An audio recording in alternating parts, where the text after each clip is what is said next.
Alors, aujourd'hui, on se penche sur une histoire assez interpellante, on peut dire. Ah oui, laquelle? Celle de cet étudiant de Columbia.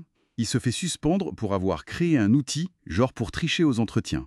Ah oui, j'ai vu passer ça. Et juste après, Et juste après, il lève 5,3 millions de dollars pour sa start-up. Ça fait réagir, non? ben oui, carrément. Ça pose d'emblée la question, la limite entre innover et franchir la ligne, quoi. C'est ça. Donc, la start-up s'appelle Clearly, cofondée par Chongin Roy Lee et Neil Shanmugam. Ils ont 21 ans. Si gêne. Et l'idée, c'est quoi exactement? L'idée, c'est une IA, accessible via une petite fenêtre de navigateur cachée, conçue pour, je cite, tricher sur tout. Carrément, tricher surtout. Examen, entretien d'embauche. Exactement. Examen, appel de vente, entretien. Notre analyse, on la base sur un article de TechCrunch d'ailleurs. D'accord. Et notre but, c'est un peu de décortiquer tout ça. Hmm. L'origine un peu, sulfureuse, le produit, la levée de fonds rapide, et puis tout le débat que ça génère. Qu'est-ce qui est intéressant là-dedans, en fond? Alors pour revenir à l'origine, l'outil initial, il s'appelait Interview Coder. Mhm. Et le but, c'était d'aider les candidats ingénieurs, tu vois, à passer outre ces questions techniques un peu. Type lead code, ces trucs-là. Exactement. Que les fondateurs jugeaient dépassés, obsolètes. D'accord. Et c'est la promotion de cet outil, en fait, notamment via un fil sur X, qui est devenu viral, Ah oui. qui a mené à la suspension de Lee par Columbia. D'ailleurs, les deux ont quitté l'université depuis. Et Columbia, ils disent quoi? Rien. Silence radio. Ils invoquent la confidentialité étudiante. Classique. Bon.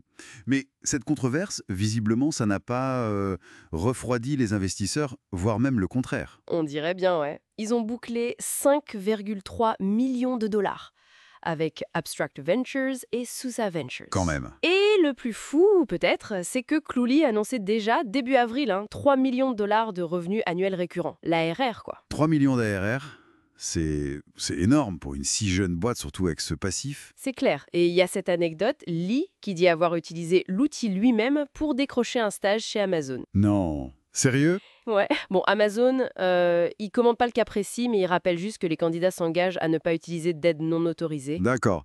En gros, ils assument cette image un peu provocatrice alors. Totalement. Leur manifeste, par exemple, il compare Clouley à la calculatrice ou au correcteur orthographique. Ah oui, j'ai vu ça. Le fameux argument, au début, c'était vu comme de la triche aussi. Voilà. Mais bon, est-ce que la comparaison tient vraiment? Enfin, C'est la question. Ouais. une calculette, ça fait un calcul pour toi. Un correcteur, il corrige une faute que tu as faite. C'est ça. L'outil de Clouley, lui, il cherche à, comment dire, simuler une compétence que t'as pas forcément sur le moment. C'est plus une substitution, presque. C'est pas juste une assistance ponctuelle. Exactement. La nature de l'aide est différente. C'est plus profond. Et pour couronner le tout, leur vidéo de lancement, Ah là là, la vidéo. on voit Lee qui utilise l'IA pour mentir pendant un date, un rendez-vous galant. Sans succès d'ailleurs, mais quand même. Ça a mis le feu aux poudres. Pour certains, c'était un coup marketing audacieux, malin. Et pour d'autres, le début de la fin. Genre Black Mirror, une vraie dystopie. Ben oui, ça a vraiment divisé.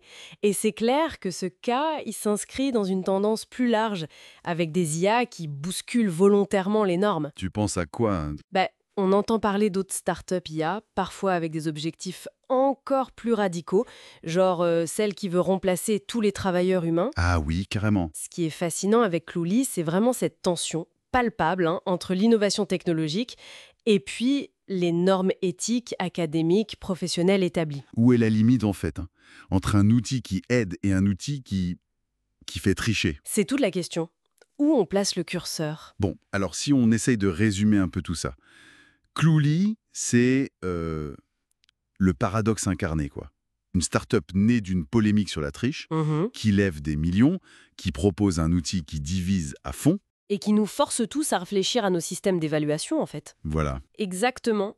Et ça nous renvoie à des questions fondamentales.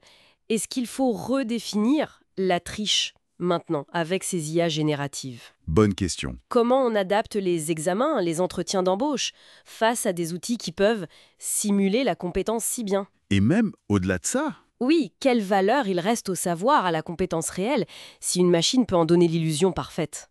Ça interroge quand même. carrément. Et peut-être une dernière pensée, pour rouvrir un peu.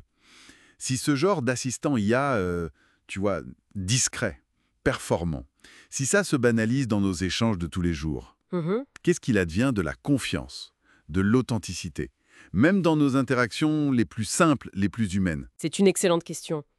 Si on peut plus savoir si on parle vraiment à la personne ou à son assistant IA. Voilà. C'est Vertigineux un peu, de quoi réfléchir en tout cas.